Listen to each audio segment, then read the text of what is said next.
നമ്മൾ സ്റ്റാർട്ട് ചെയ്യാണ്. ഇനി അടുത്തിടാൻ പോകുന്നത് തിളച്ച് വരുമ്പോൾ നമ്മൾ ജിഞ്ചർ ഗാർലിക് പേസ്റ്റാണ് അടുത്തിടാൻ പോകുന്നത്. 10,000 പേർക്കാണ് ഇത് ഉണ്ടാക്കാൻ പോകുന്നത്. മസാലയാണ് ഉണ്ടാക്കാൻ പോകുന്നത്. ഓക്കെ,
തക്കാളിയാണ്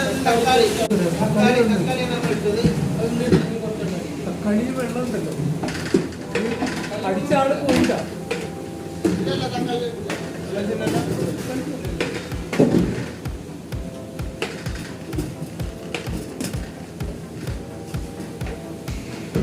തക്കാളിയാണ് നമ്മൾ ഇട്ടത്. തക്കാളി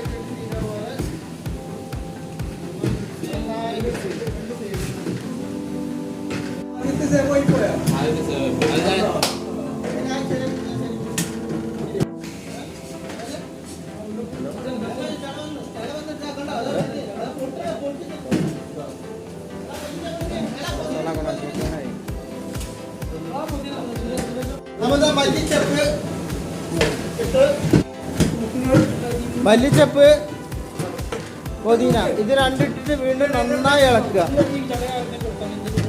നന്നായി ഇളക്കിയതിന് ശേഷം അടുത്ത നമ്മുടെ സീക്രട്ട് മസാലയാണ് ഈ കാണുന്നത്. ഈ സീക്രട്ട് മസാല ഇട്ട് കഴിഞ്ഞാൽ നമ്മുടെ ബിരിയാണി 1000 പേർക്ക് 10,000 പേർക്ക് ഉണ്ടാക്കുന്ന ബിരിയാണിയുടെ റെസിപ്പി റെഡി ആയിരിക്കും. ഇത് നല്ല ഇളക്കി കഴിയുമ്പോൾ ഇത് ഓയിൽ മേലോട്ട് പൊങ്ങി വരും. ആ സമയത്താണ് നമ്മൾ മസാല ഇടേണ്ടത്. അപ്പോൾ അത് ആയിക്കൊണ്ടിരിക്കുകയാണ്. ഓയിൽ മേലോട്ട് വന്നുകൊണ്ടിരിക്കുന്നുണ്ട്. ഇതാണ് നമ്മുടെ സീക്രട്ട് മസാല. സീക്രട്ട് മസാല നമ്മൾ ആഡ് ചെയ്ത് ഫൈനൽ സ്റ്റേജായി. ഇനി ഇത് നല്ലപോലെ ഇളക്കിയെടുക്കുക. നല്ലപോലെ ഇളക്കി കഴിഞ്ഞ് നമുക്ക് 10,000 പേർക്കുള്ള ബിരിയാണി റെസിപ്പി ഉണ്ടാക്കിയിട്ടുള്ളത്.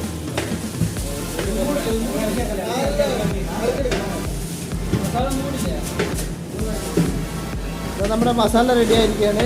ഇത് നല്ലപോലെ ഇളക്കി ഒരു 10-15 മിനിറ്റ് ഇളക്കി സെറ്റാക്കി എടുക്കണം. അങ്ങനെ നമ്മുടെ ഫൈനൽ പ്രൊഡക്റ്റ് നമ്മളെ പാക്ക് ആക്കിയിട്ട് സെയിൽ ചെയ്യുന്നതായിരിക്കും. ഓക്കെ,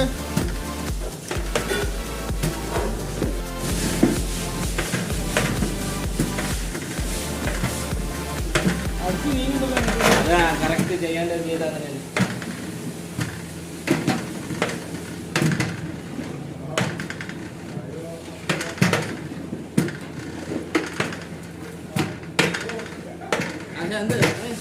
മസാല റെഡി 15 മിനിറ്റ് ആവാനായി ഏകദേശം.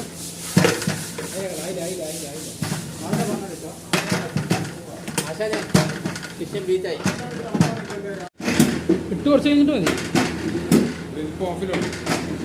ഓഫാണ്, പിന്നെ ഓഫാക്കിയാണ്. ആ വിപ്പിലുണ്ട് കറക്റ്റ് ചെയ്തിട്ട് ഓഫാക്കാനൊക്കെ എഴുതിയിരുന്നു.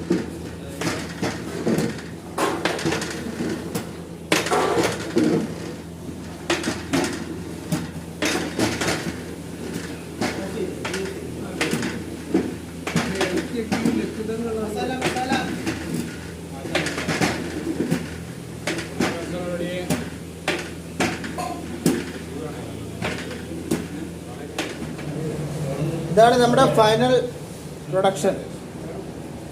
ഇത്രയും മസാല ഉണ്ടെങ്കിൽ നമുക്ക് 10,000 പേർക്ക് ബിരിയാണി ഉണ്ടാക്കാം. ഈ റെസിപ്പി 10,000 പേർക്കാണ് നമ്മളിത് കൊടുക്കാൻ പോകുന്നത്.